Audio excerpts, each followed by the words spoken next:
So today I'm going to show you how to use the free version of Gmail without having to pay for G Suite. Hey y'all, I'm Autumn Evans, strategic branding and website designer.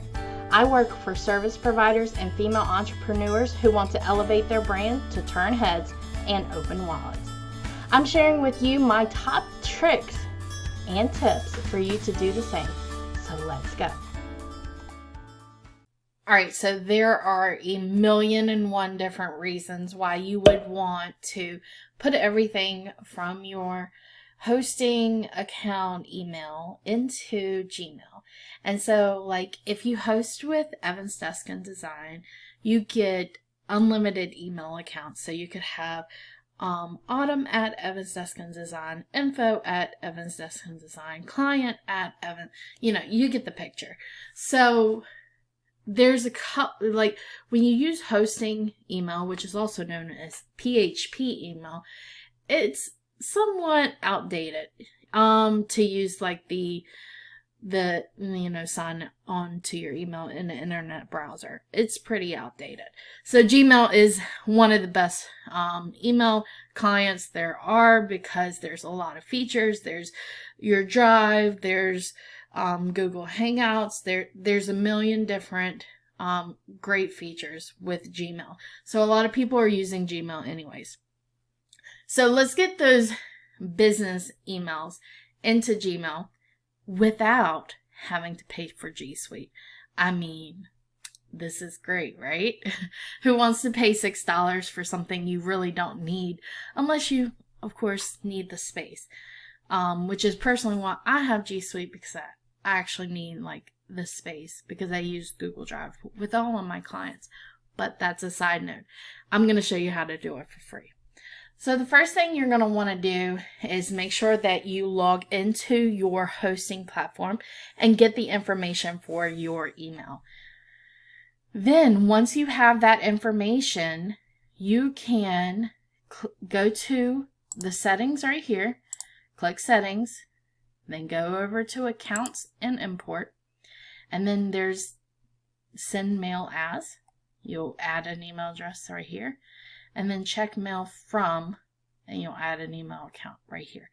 I suggest doing check mail from first, and you'll see why in just a second. So you're going to click add a mail account, then you're going to click the email address or type it in, and click next, and then you'll put your username and your password in here and all of this information. So let's go to our hosting provider and find that information. So we're not going to close out of this window. We want to keep this window open. So I'm just going to move it to my other screen where you can't see it. Now, once you're logged into your hosting account, you're going to type email in the search bar. Once you get the email up, you'll click on email accounts. Then once you click on the email account, you can click manage and then connect devices. Now once you are in here, you can see all of the settings here, and you're going to want to use the secure settings right here. And we'll bring this back over, and you're going to put all of that information into here. So once you got that information in here, you're going to put in your password.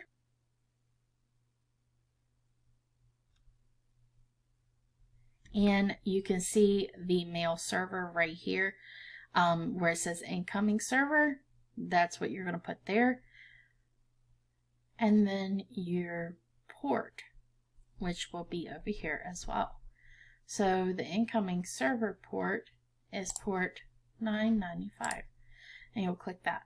And then you have a couple of options here. You can leave a copy of the retrieve message on the server, which I do not recommend doing, because if you do this, basically your email box with your hosting provider is going to fill up and take up a lot of space that you might need for your website. So you don't want to do that. Always use a secure connection. Check that. And then I always label messages with, if I have multiple email accounts going into the same.